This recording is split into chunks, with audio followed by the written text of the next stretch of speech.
And after this, I'm just going to slide the phone away. I won't be needing it because, well, I'm not going to be responding to comments. And as far as how many people are watching, I can find out later. So I'm just going to, and I don't want people texting me in the middle of it. Say, hey, ask them this. No, you had your chance. All right.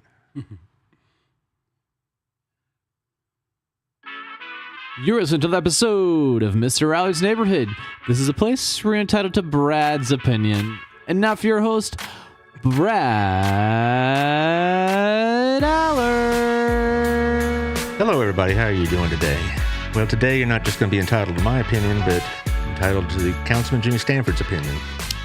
And I'm not sure our opinion is going to line up, but who cares? We're going to have a good, productive, constructive discussion about a couple of the issues that are facing our community. And we know who they are, or what they are, rather, the SRO issue, and we're talking about also the tone of what's gone on in Burleson politics the last couple of years and the concerns we both have about that. We're going to also talk about a little bit of his background as well, but how it relates to the SRO conversation. I have a feeling that's going to be the most asked about, because I asked for questions, and that's where I got most of my questions from. Fair enough. Related to school security, SROs, Burleson's role, et cetera, et cetera. As far as the sponsors, y'all know who they are. I'd rather use the time to have our discussion because it's going to take time, and I like to have that time. But I thank the sponsors for making this possible. They were very encouraging about this, very supportive, and they're glad to see this happen. So, but this is the first time Mr. Stanford's been on the show, and I'm sure he'll find this hopefully to be a good experience. All right. Ooh, quiet down. Well, see, that's what I'm talking about. The joke is I can't seem to understand. 335. We still do it. Okay. This is show 335. Yes, we've been doing it for a while. Yes, this one more. Boom. Okay, we're good. All right. Like I said, the comments have been turned off because I didn't want to get distracted and have to read off the screen and then all this, and also have comments that were either unproductive or not part of the conversation. So, I have questions, though, many of y'all asked. So let's start off. Mr. Stanford, you were elected in June of 2021, correct? Yes, sir, correct. What have you learned since that election about being a member of the council? Well, it's been a very positive experience. It really has. We've been able to accomplish a lot of good things in our city. The dog park, we've gotten that opened up. We've got alley cats coming. So it's been a good experience as far as getting things going and working together and getting things for our community. Well, maybe at the end of the show, if we have time, we could talk about some of those good things because we all could use to hear them, certainly. It's been a hot summer, more ways than one, to say the least. Yes, it has. Now, you're a former Fort Worth police officer, correct? Yes, sir. How long did you serve? A little over 28 years. 28 years. That's roughly how long I taught in BHS, or BISD, rather. One of the concerns that comes up quite often from at least people who contacted me about the SROs is that the schools are going to be guarded or protected, or a phrase you want to use, by people with less training than maybe a standard police officer. That's a real concern. Is that a concern of yours? No, it's not, and I'm going to tell you why. Mm-hmm. It's because if a school hires the security at all, even if they call it private security, state law mandates that be a licensed peace officer. Okay. So there's not going to be a lesser. It's not going to be that they're running down to the mall and recruiting mall cops. It's okay. I've heard that term, and no, that's not what it is. You have to be a licensed peace officer. Is this a new opinion for you? Because at the meeting 4 weeks ago, you said that they didn't necessarily have to be a fully commissioned police officer. Well, my reference there was talking about that we don't have to utilize the Burleson police. Understand this. Understand that whenever the police department, whichever police department it is, whenever they fulfill any position that's grant funded or that's paid for by another group, they have to pull that out of their current reserves. So, for example, we've approved the 3, which it's 50% increase in SROs, but to do that, they're going to have to pull those 3 off the street, and now we got to backfill. So that's always a concern. Is that okay? Well, if we take them off the street, how many can we take off the street without jeopardizing that part of the safety to put into this other environment, whether it's schools, whether it's a drug program, a task force with the FBI, whatever that case may be? How do we manage that? Well, I guess that's why a lot of people are confused when you made this statement. They didn't have to be a fully commissioned peace officer.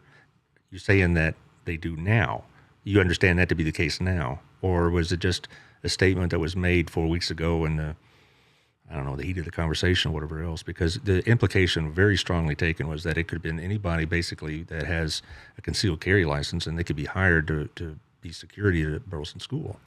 And Well, if that's the message I gave out, then I apologize. I obviously misstated or didn't communicate that correctly. well, thank you for that. But that really did set off a lot of alarms. And there's other aspects of the SRO that we really support, not just the professional level of security that Cordell and his crew give us, but also the fact that that these gentlemen are role models, and these gentlemen have done a great deal more than just wear a badge on our campus. You know, Jack Goldman, Jerry Stringer, Mike Alley. Currently, we have Brad Schaefer at Centennial. These guys are much more than just security. They are people that students look up to and emulate and consider law enforcement careers because of them. Exactly, and understand this: there was never, and you can go back. We can go back and watch the tape. There was never a discussion of getting rid of the SROs.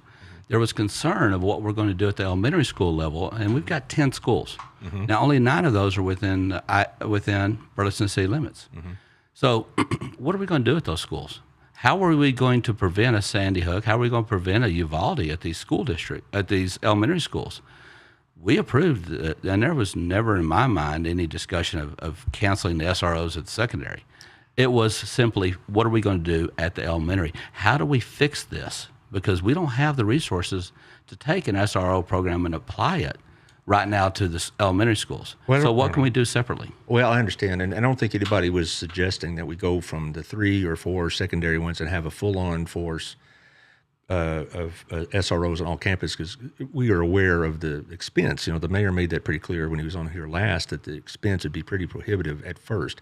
Now, on a side note, I suggested that when it's finally set up, the Biden administration signed that gun bill, which I had certain reservations about, but part of that was they have grants for school security. And I would hope that our city takes advantage of those grants up when this program's up and running, because there's like $15 billion in grants available to buy equipment, to buy the stuff you need for expanding the SRO program. But I guess a lot of people, when they heard these comments, and they also heard your comments about, well, Joshua and Mansfield have their own police, TCU does, et cetera, and you were, I'm not going to put words in your mouth, but you were insinuating very strongly we should emulate their example. Is it your contention we should have Burleson ISD police or Burleson police in the schools? What I like is what the school board brought up, and it's what I was trying to bring up that night, and whether it came across correctly or not. Some people understood what I was saying. I received a lot of positive feedback that said, hey, I like that proposal of what you're bringing up. And there were others that said, well, I took it this way. So here's the thing. I like what's being done now. I like what the school board brought up, that, hey, you know what, they listened to me. They heard, you know what, we need to do something at the elementary school level, and it needs to be in-house. I believe there needs to be a combination. I really do. Now, down the road, and again, this is a school district decision. I mean, they can pull the plug or they can do what they want to do.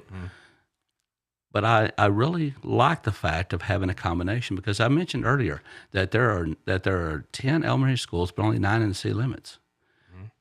Our authority stops at the city limit sign. I'm unfamiliar which one is outside the city limits. Which elementary school? I don't know that answer. I got that from the school board themselves. Okay, I think it might be Stribling, where I live, because I live right outside the city limits. But I'm not sure. Somebody will tell me in the comments later. And that came from the schools, from the school district themselves. They told me that there was one that was actually outside the city limits. So this is a there's pros and cons to everything. There's a ton of pros for the SROs, but there are some cons. So the cons are that we stop at the city limit sign. So if we could have a combination, which is what it looks like the BISD is going with, a combination, then we can actually go past the city limit signs, because then those individuals that work directly for the school district, they can travel. When our football team goes on the road, and maybe they're going to go play a state playoff game, and it's in a city and in a bad neighborhood, wouldn't it be nice to have a couple of licensed peace officers on that bus with them to go into that bad neighborhood? That's what can happen with this hybrid that's being introduced. Well, it was my understanding that it happens already, but for certain trips. I mean, they wouldn't have Burleson PD go to, play a game here in Crowley, but if they were going to play one in some lesser neighborhood, shall we say, then it was my understanding there would be security on board. But it's been a while, so I'm not quite sure.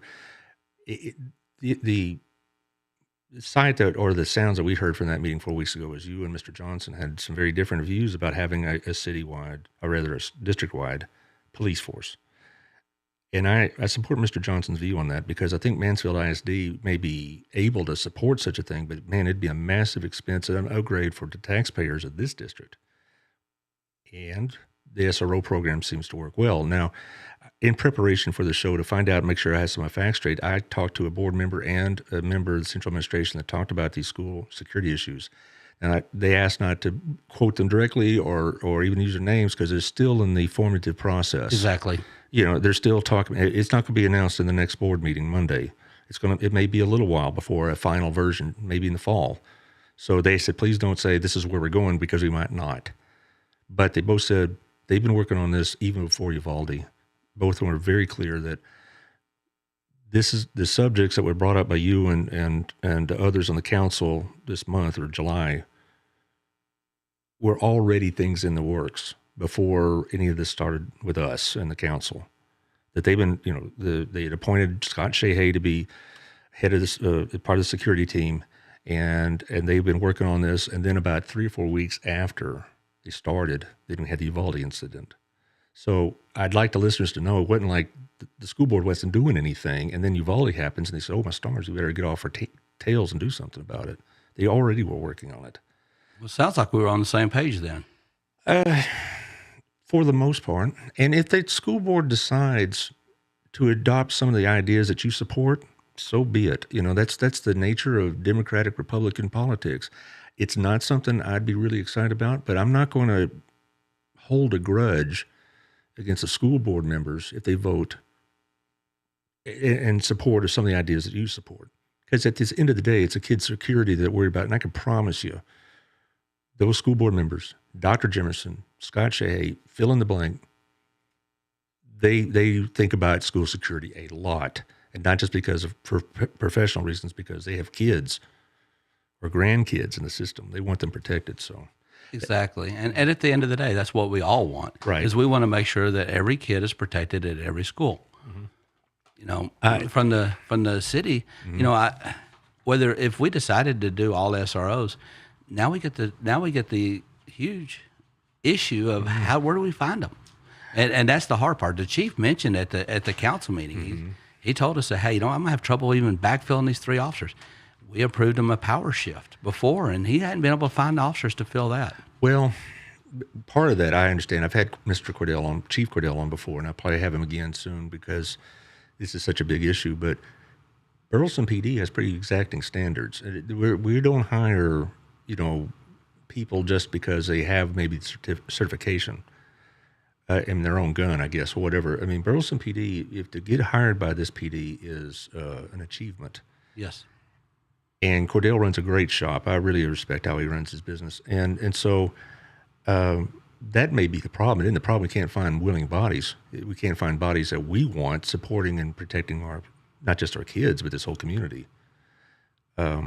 I talked to one of my sponsors, Shandy Stogsdill, is a real estate agent. She says Yes. The 2 things she talks about with her clients when they ask her about Burleson, it's always the schools and the crime rates, and the police protection.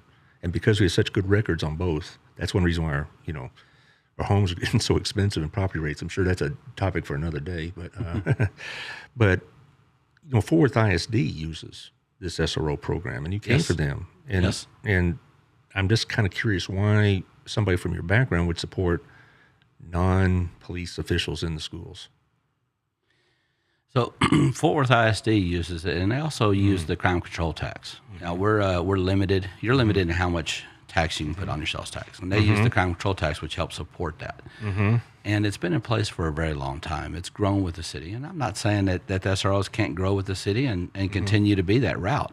But what I'm proposing, or what I proposed that day or suggested or even asked about, was what can we do in the meantime? If we did decide to go SROs, even at the elementary levels, I'm not sure the Fort Worth does SROs at the elementary level. I just had several I people don't make know. that. And I know one of your former colleagues who was an SRO. I went to church with him. And so that's how I got familiar with it. And I think he was at a junior high somewhere in the city. Yeah. So that's where most of your SROs are at the secondary level. I believe that with Uvalde, with the whole. I mean, there's a lot of theories out there as far as what causes these things. A lot of it is attention seeking. I think it's people that know that I can get on Facebook, I can get a lot of support, and I can go do this stuff. And elementary schools are a softer target.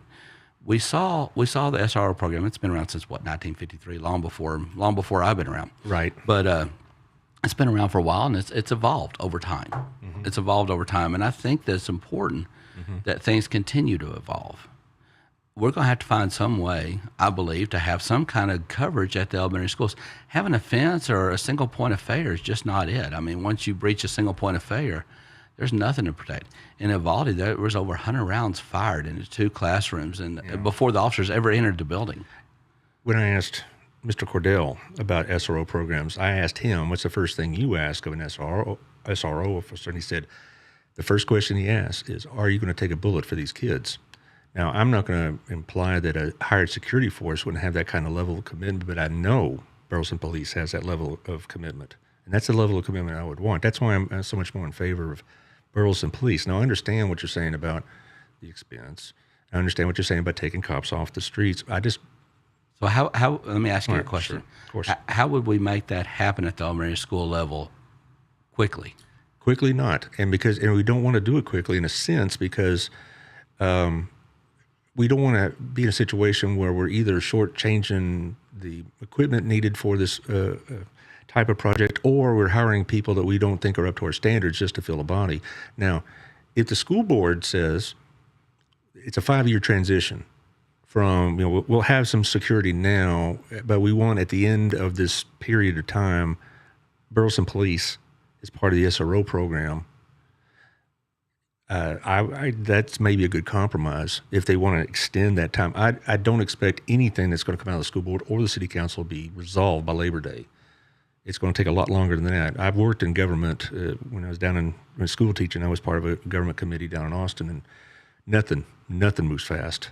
And so if they said, okay, we can't afford to do it at every campus now, and because we can't, we're going to have this group. But at the end of the day, we're going to hire a couple every year. That's the way I would look at it. And as far as the expense, running a city is expensive. And I know you want to take care of the budget, but I don't know if this is the area in which we need to be looking at financial savings. And this for me is not so much an expense. I know the mayor's mentioned it. Certainly that's a discussion you'll have with him. Sure. It's not so much the expense as it is making sure that we have somebody there to protect the kids. And when I say quickly, I'm not saying cutting corners. I'm not saying go out there and just do a job fair and the first 10 to show up, we hire them. That's not what I'm saying at all. What I'm saying is, how can we? You mentioned the high standards we have in our department, and, right. And the difficulty it gets in finding those people. Well, what do we do in the meantime? How do we ensure that there's not going to be an Uvalde or Sandy Hook here? And I don't have all the answers. I really don't. That's the reason I posed the question to the chief, and that's the reason I have these discussions. I was going to ask you about that discussion about 4 weeks ago. It looked to a lot of us that Mr. Cordell was not aware that this was going to be the detail on which y'all were going to discuss it was going to be discussed. In other words, he did not have the time to prepare the kind of answers to answer your question. The city staff didn't have time to put their notes together, their data together, and it seemed like to me, and this is a frank observation, that Billy was ambushed a little bit by all this because he didn't know what was coming. And if he did, it's not the Billy Cordell I know, because I know Billy Cordell well enough by now to know how detailed oriented he is. And I surely know what kind of quality of staff we have that would have had him prepared. And he looked like in that meeting early July that he was not aware that this was going to be asked of him. That detail, anyway. I don't necessarily agree with that, because I have a lot of respect for Billy Cordell. And here's the thing: at any time you're looking at a grant-funded position or a position that you don't have full control over in your budget, and he doesn't with the SROs. I mean, the school district could pull the SROs at any minute, and now he's got to figure out, well, what do I do with the officers and the equipment and the budget? Anytime you have that as a chief, you're always planning and strategizing. This was a proposal. This was actually an agenda item where he was coming to speak on the SRO. So I feel confident that he has had those discussions and he's looked at that. I don't think he wanted to step off into that because it is a school district thing. And he probably didn't want to step on toes, especially like you mentioned, if there's already discussions going on to work, he probably didn't feel comfortable unveiling that. Now, I wasn't aware of any discussions. Nobody's relayed that. That's the reason I asked him if there's been any. It just seemed like to me that knowing the way that school and city and state business is conducted in these meetings, that there's very specific things you can talk about in the agenda items. And it seemed like the conversation deviated into a more detailed philosophical financial discussion that maybe Mr. Cordell wasn't prepared for or couldn't be prepared for. And that's the impression people saw when they saw the live stream, whatever else, that maybe this it would have been better if you'd have told him next meeting, 2 weeks from now, be prepared to answer these questions, or we're going to put it on the agenda. Because that way, us as citizens would have had time also to know that this was going to be discussed. We did not know that this was going to be discussed in this detail. It may be on the agenda item as such, but we didn't know that all of a sudden facts and figures and whatever would be coming out of nowhere, and people didn't have time to weigh in either through email or at the meetings themselves. A lot of the citizens felt like, where in the world is this coming from? And they didn't have a chance to either say yes or no. I'm sure you get emails and whatnot from supportive people of this idea, but they wouldn't have had a chance to say anything. I get the crew I run around with are a mixed bag, but most of them are like, we didn't have a chance. Are they going to have a chance now? How could they avail that chance to get their opinions known to the city council about all this? Well, a lot of them did send emails and what have you, so I responded to all of those. And let me explain how I approach any agenda item when it comes in. And this is something I've done long before I even took council. For me, it's a 3-step process. First step, is it legal and ethical? Second step, is what is being proposed going to fulfill the needs? And the third step is the best allocation of resources. So obviously it's legal and ethical, but I wasn't sure that what was being proposed was going to fulfill the needs. I know we need 3 to take care of the secondary, but what about the elementary? So for me, it was the second question that I pose at every one of these that I look at and I said, well, that doesn't really, in my heart, fulfill the needs. So what can we do to fulfill those needs? What are we going to do about the elementary schools? Well, I get where you're coming from. Yeah, I understand, but this is a very, obviously, a very sensitive issue for most people in Burleson since they have kids in the school, and we want to avoid at all costs an Uvalde situation. But again, to kind of go back, I understand your concerns on the immediate security of the elementaries, but I just think at the end of the day, the structure that we want is Burleson PD. Also, for another reason, is that they're under the jurisdiction and authority of Mr. Cordell and the citizens of this community. They're not a private security force, nor are they a BISD security force, which we may have less authority to deal with. Because, even if something happens on a school and involves an SRO, it doesn't matter if it happened on a school. Burleson Police has authority and jurisdiction.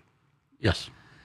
In Mansfield, what I've been told is they do have the authority to do certain things, but not a full officer's range of options. But they can make, citations and detainments and stuff like that. To be frank, I also heard that the Joshua ISD was not very responsive to the complaints of the people. And make no bones about it, I'm not against SROs being at any level. Okay. I just want to know how to achieve safety for our kids. I guess to finish this up, then, you don't advocate having Burleson ISD police like Mansfield. You'd rather have within our control as opposed to maybe a secondary force. The expense of that would be enormous. We're talking about expense. I mean, not so much as vehicles and whatever else. And there would be vehicles because Crowley ISD has vehicles. I see them drive by here. There's 3 schools within a mile of this studio, and I see Crowley ISD driving by all the time. So there would be vehicles, there would be radios, there would be, Kevlar vests and weapons and whatever else. That's a tremendous expense, And the thing about that expense, whatever we might save in the city budget would just be doubled on to the school budget, and it's basically the same taxpayers. Yeah. So again, I go back to I've never really focused much on the expense on this. It's just trying to figure out what can we do. I strongly support Burleson doing this. My question again would go back to, because the school district boundaries don't line up with city boundaries. They don't. They're different sizes. So what do we do about the schools that are outside of the But if it's just one elementary, then maybe we can Currently. we could pony up the money for that one elementary to a situation like you were describing for that one school, whether it be Stribling. I'm just guessing. I don't know all the boundaries, but Stribling I think is the furthest one out, or maybe it might be Oak Grove actually. Come to think about it, over on 1187. But anyway, I just my point is that if we had to do a stopgap for that one school, then hey, let's do it. It's and we'll find the money. It sounds like we're on the same page then, because that's what I've advocated all along, is that I really support the SROs, Right. but there's areas that we're not able to cover with our SROs. So what do we do for those areas? Because they're still our citizens. I mean, they're Right. still we've still got Burleson citizens sending their kids to these elementary schools or whatever school they decide to build in the future, because we're growing. And there's a good chance there's going to be more than just one elementary school outside our city limits. Well, and I think we're talking about the same goal and Yes. maybe different avenues towards that goal. And I guess this is a good opportunity to kind of clarify some of the things that have been said. I understand. I have no doubt the security of the kids are your primary occupation with all of this. But I just like the fact that we had Burleson cops, and whether we can do that in September or not, or maybe September 2027. That would be my goal. Yes. But it is going to be expensive to somebody, and it also, and this may be an unfair characterization. It seemed like you were trying to save money for the city and drop that expense onto the schools. Is that not a proper characterization? No. Whenever I mention any kind of cost savings, I was actually, and I probably should have clarified better, but I was thinking of, like you mentioned earlier, this is an expense that the school's going to pick up. So what can we do to maybe not have that level of expense? And that's the reason I mentioned that maybe if we do this at these elementary schools or what have you, we don't have to provide them vehicles because they'll be stationed there. So, you're talking $50,000, $60,000 minimum. By the time you equip them out, a lot more than that. Well, there'd be more than that, sir. Because Yeah. of the salary, benefits. I'm just talking about the vehicle. insurance. Yeah, the vehicle itself. Just the okay. vehicle itself. Oh, you're right. Okay. I So guess if we don't even have to provide a vehicle, I mean, that's a lot of savings right there for each person. So, that was the reason I brought up any kind of cost savings. I was in my head trying to think of, well, how could the school do this? You mentioned the money, and money is, let's be real, even though money is not what I'm focused on, things still have to be paid for. Sure. And so that's a consideration. And it's like, that's the reason I mentioned any money at all. Is like, well, if the school did it at this lower level, then maybe they don't buy the vehicles. Maybe they're able to not cut corners on personnel, but cut corners on a piece of equipment. And if they don't need a vehicle, they don't need a vehicle. And they can save that money right there. Well, that's going to be for the school board to decide. Exactly. For that. Exactly. If That's their decision. But to kind of finish this up, it just there's no way that either BISD or the school or the city, probably both, are going to get out of this without ponying up a lot of money. It's the cost of doing Yes. business of a city and the cost of doing business for our community. And so I think people misunderstand, particularly with the school board, that they have a bag of money somewhere that Jimerson just doles out. About 3 weeks ago, maybe 4 weeks ago, one of my sponsors that came on the show, and we were talking about just stuff, not just her business. But she also worked for a local school district up in the Mid-Cities area as a purchaser. And we were talking about the tremendous difficulties it was just to buy stuff, particularly if you have to find new vendors. Also, the fact is that the schools, I don't know what the city situation is, but I know the schools are very restricted in how they can raise tax revenues. If the city of Burleson raises tax revenue, they're under one law, but a school board, if they do it, let's say they raised the tax 13 cents. 6 of that would go back to the state of Texas. There was an article yesterday in the Dallas Morning News, or Sunday actually, about the recapture.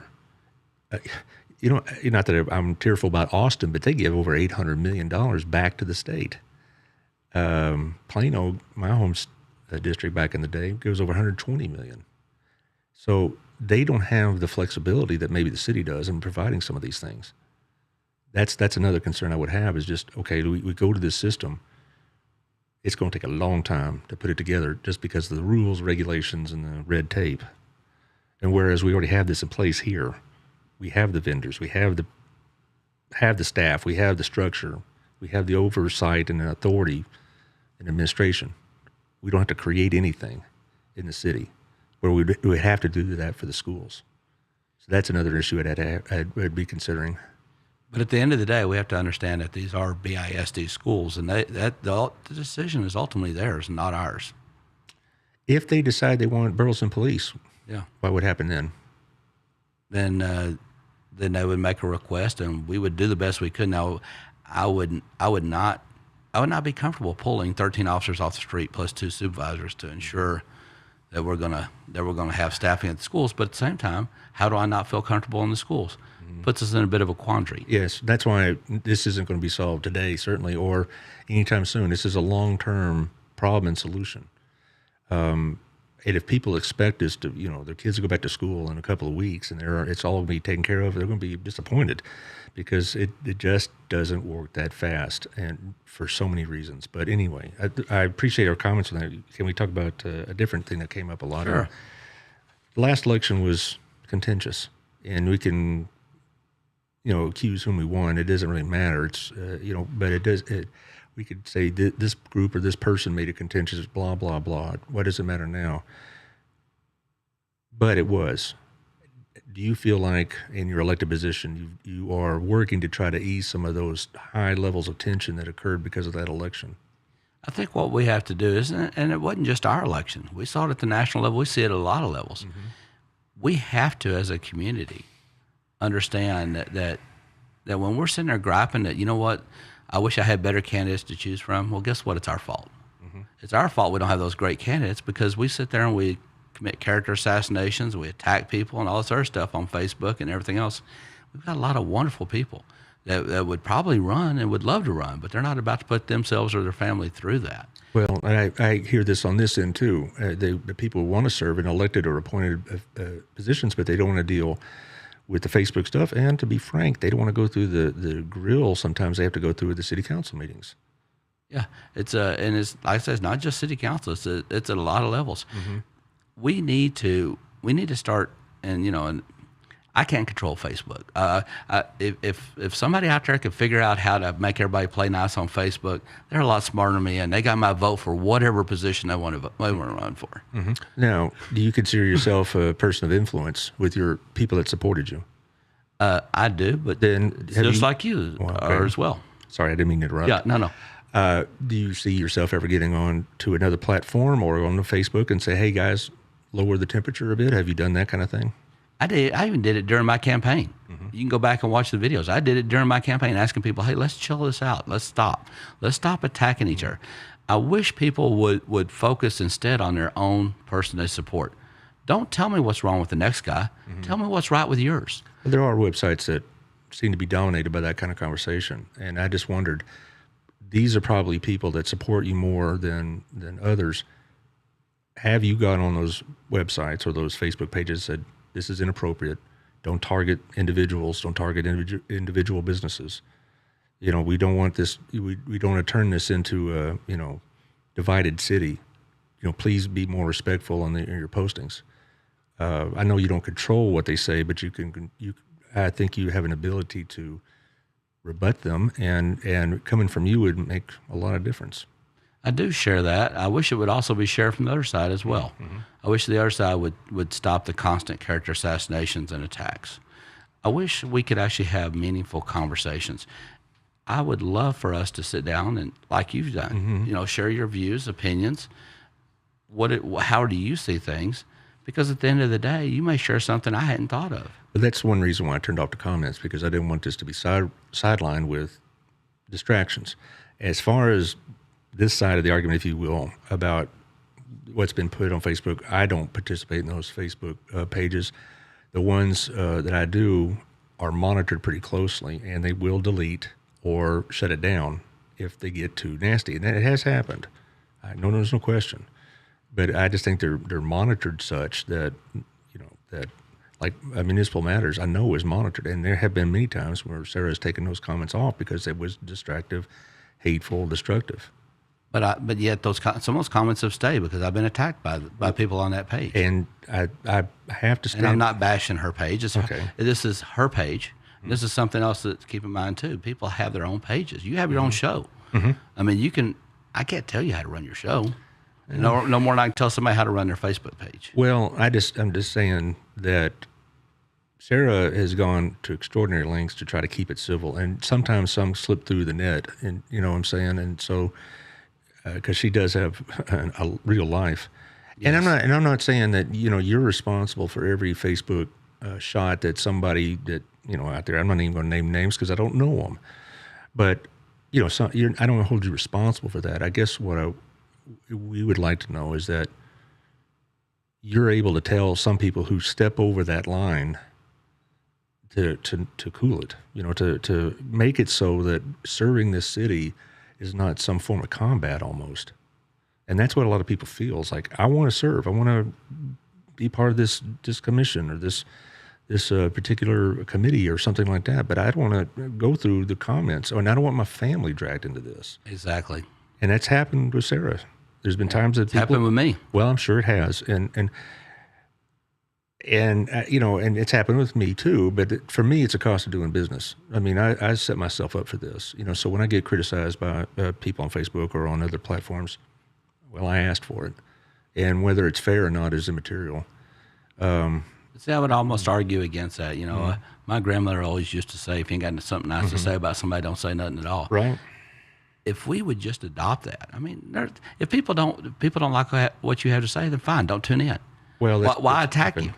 Well, that's a good question that you'd have to ask them. But as far as yourself as an elected official, sometimes you're going to be, some of the criticism you get may not be fair, but it is, as an elected official, it's kind of like you assume that's part of the job. Just like I assumed that when I did this public podcast business that not everybody's going to agree with me, and some people are going to think I'm a jerk. And that's been told to me more than once. But I can live with that because I asked for it. And just like you raised your hand, says, I will run for office, how do you deal with people that don't agree with you? And when they criticize you personally, not so much like you're a bad man, but your ideas are bad. Because I don't really think that's productive to make it personal. It's not productive at all. But there are going to be people that disagree with you pretty strenuously. Of course. And how do you deal with that? So for me, I'm proud of learning. I believe that each and every one of us should be trying to learn something new each and every day. Now, here's the thing. In order to learn, you have to have an open mind. You have to have an open mind. You have to be willing to listen to people that have differing views and opinions, because you're not learning anything if you stay closed-minded and you listen only to yourself. You've learned nothing. So you have to have that. Well, this one question I got, it was emailed to me. Please explain what the councilman can do personally to promote unity, minimize divisiveness, and better communicate with the entire community. And I thought that was the best phrased of questions, several of them that came along that same topic. So that's why I read this one in particular. What have you done, or what can you do to help minimize some of the, the tensions that go on in public service and whatever else? Well, I'd love to give you a political answer, but I don't consider myself much of a politician. A lot of that's going to have to be from the individual. So if the individual has a very hardened heart and they have a lot of hatred in their heart, I don't know how I can fix them. Well, I really don't. But if it's somebody that wants positive change in our community, then reach out to me. Reach out to me. I'd love to have the conversation. I'd love to talk.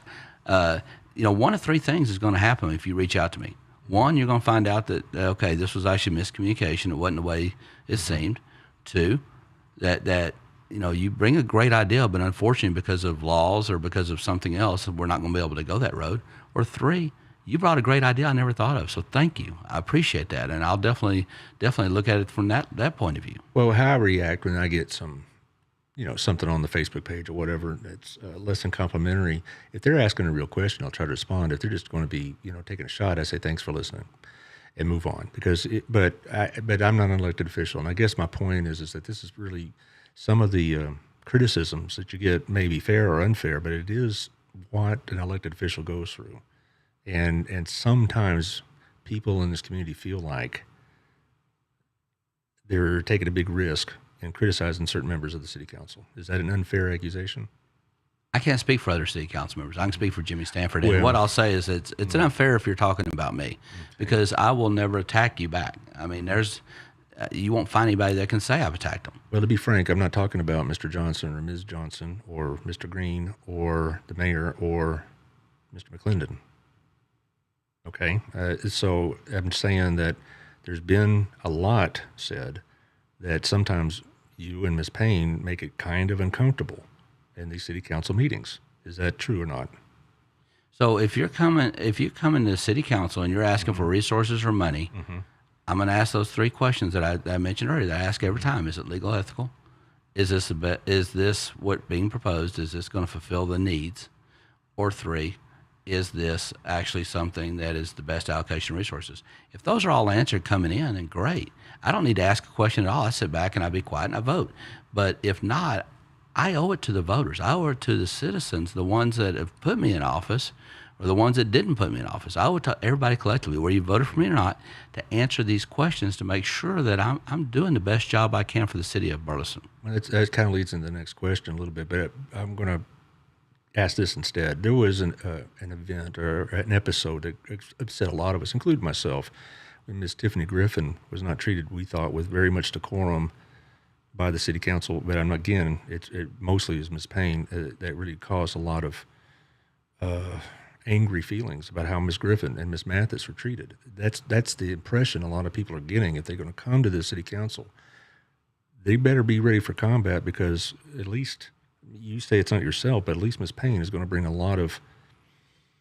And I'm not here to discuss Miss Payne. I would respectfully request that you bring that up with her. I know you mentioned you would have her on her show, so. No, Mr. Stanford, I'll never have her on my show. Okay, I misunderstood a previous podcast. No, I apologize. It's fine, but the reasons why don't concern us here. Okay, but it's not going to happen. But if you're asking me about what happened to Miss Griffin, let me ask you a question. Okay. I've already told you the 3 things I have concerns with. Now, if you knew you were coming up for a council agenda item, and it was coming up, and you got a call from the city manager. He says, "Hey, you know what? I just sat down with Councilman Stanford, and he had some concerns with what you're proposing. He wanted to make sure you knew what his concerns were going in, so that way you could be prepared, so you could better answer those when you get there." Would that be an issue for you? Because that's what happened with the local law. Well, I disagree, sir. I saw it, and Tiffany Griffin is a very prepared young woman. She runs a very efficient business, and it really wasn't the questions. Okay, it wasn't the questions. It was the demeanor. You asking questions of whatever you ask is not the problem, because that is not just the prerogative, but the duty of a city council. My whole contention about the SROs wasn't you shouldn't be asking these questions. No, absolutely you should. That's what you elected to do. But Miss Griffin is a prepared person, and it was the demeanor and the insinuation that people took away from watching that clip. And I'm not getting this third hand. I'm watching it myself and seeing the discomfort from her and Miss Mathis over these issues. That's what people see. Now, if your intention's different, say so right now. Well, that's my point, is that I sat down with the city manager ahead of time, and I said, look, I said, these are coming up. I reviewed it. There's stuff that's contained as far as how we're supposed to apply the hot mop money. I'm not comfortable with what's being proposed. Would you mind reaching out to Tiffany Griffin and let her know that I'm going to ask these questions? And he says, sure, I will. And then even before council, I said, did you reach out to her? He said, yep. I said, great. And so I asked the questions that I had pre-prepared and that I believed was given to her. So, if she was surprised, then no, she wasn't surprised, sir. That's not that the question she had answered. It was the emotion, the demeanor of what was going on, the intensity of it. She knew the answers. Tiffany runs a great business. Yeah, and she knew what to expect as far as the questions, and she had the answers prepared. She had the data and everything you would want. It was the demeanor of the situation, the tenor of the whole thing seemed to be very almost antagonistic. And then when we talked about the that wasn't my intention. If that came from me, then that wasn't my intention. My intention was to address these 3 issues. Okay. And I really don't care who's up there, who's coming to ask for money, who's coming to ask for resources, who wants to contribute to our city. I don't look at people that way. I look at what is it. These 3 questions that I ask of myself long before I joined council. I did this in business too, every step of the way. Any major decision, I asked these 3 questions. Right. And when I was doing my shows a couple of weeks ago about the SROs, I took pains to say that what you were asking is within the lines of a duty of a city councilman. And that's what whether we like the questions or not, that's what city councils do. I personally thought maybe this was a time in which the people weren't prepared to answer you properly, plus the fact I didn't like the direction it was going, because on a policy level, I didn't like it at all. And we've discussed that plenty, and I appreciate your response on it. But and I do hear what you're saying, and you know, and I make sure I understood correctly. What you said is you'd rather have me say, you know what, on a future council agenda, which is what we came to at the tail end. Right. But what you're saying is that in the front end, maybe just go ahead and sit down and say, hey, you know what, Chief, I've got some questions about the elementary school stuff, and possibly maybe looking at the, you know, maybe the school district handling security, or what do we do at the security level? So can we revisit in the future? That's what you would like to have seen. Yes. And I understand and I respect that. Well, and that sounds like a valid point. Well, thank you, sir. I appreciate that. That would give the people 2 weeks. If they're really this interested, they could come and have that open mic session and ask their questions. I'm sure that open mic session is always entertaining. Sometimes I think people get too excited, but that's democracy, you know, free speech, whatever. But the point is well, first, I appreciate you saying that, but I think this is something that's going to take several council meetings to resolve. But back to what we were talking about, you said that you know people that want to serve. I know people that want to serve. What can we do to create a situation where people can serve this community in elected or appointed capacities without worrying about being dragged in Facebook or anywhere else? What can we do about that? That's where not me and you. Well, but the citizens of Burleson have to, and this is a national thing. I'm not bashing the citizens of Burleson. This is at a national level. We see this hatred at every level.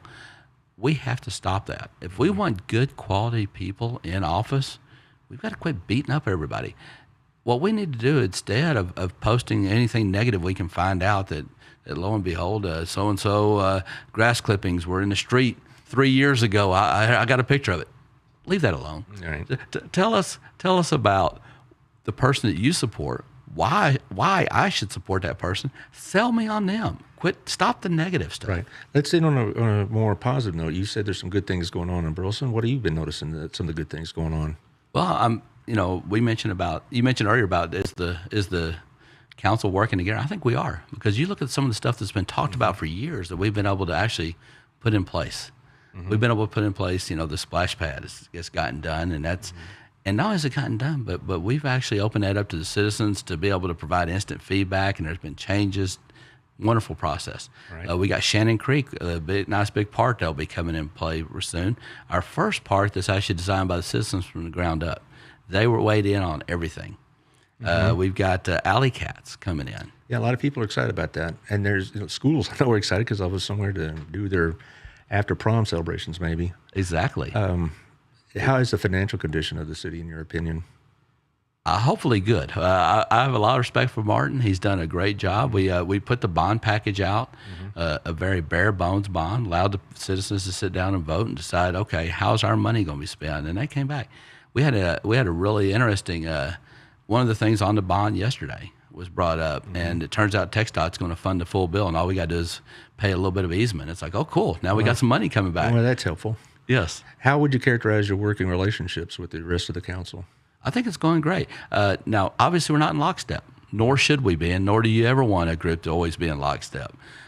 We all come from different backgrounds, have different views, different opinions, but we all want ultimately the same thing, which is the betterment of the city. Well, I don't know what goes on in the executive council, and I'm not even going to attempt to speculate because I'm sure there's much more candid conversation in those. But there have been a couple of times it seems like there's been some tension on the city council meetings. Is that just a temporary thing?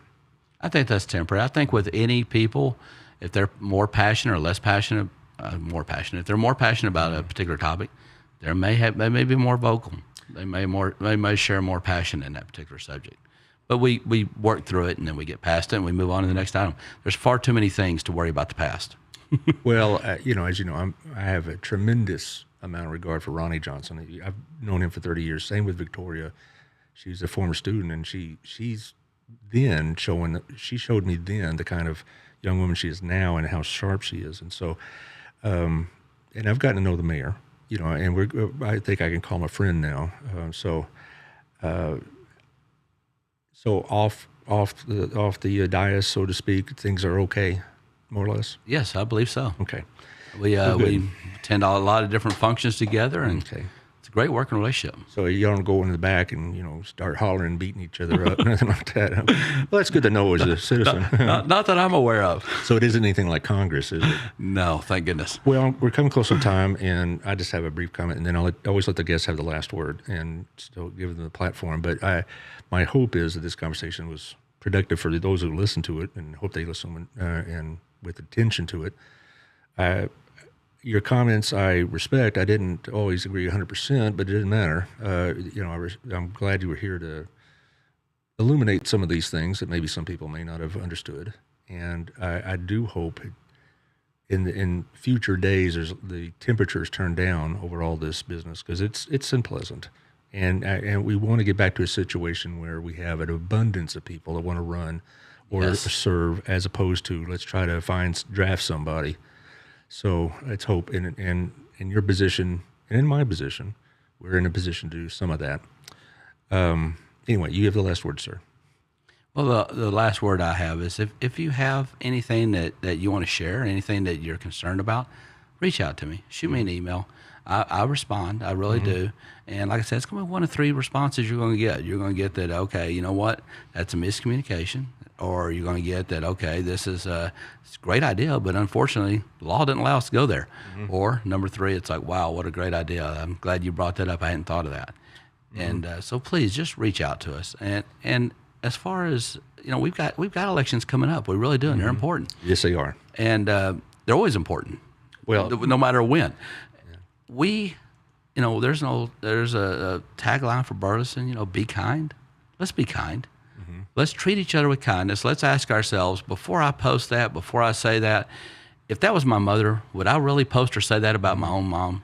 And let's try and be nice to each other. No, I like my mother still. I'm fortunate Yeah. she's still with us. See, that's my point. Yeah. Ask yourself, is that something I'd really post like that?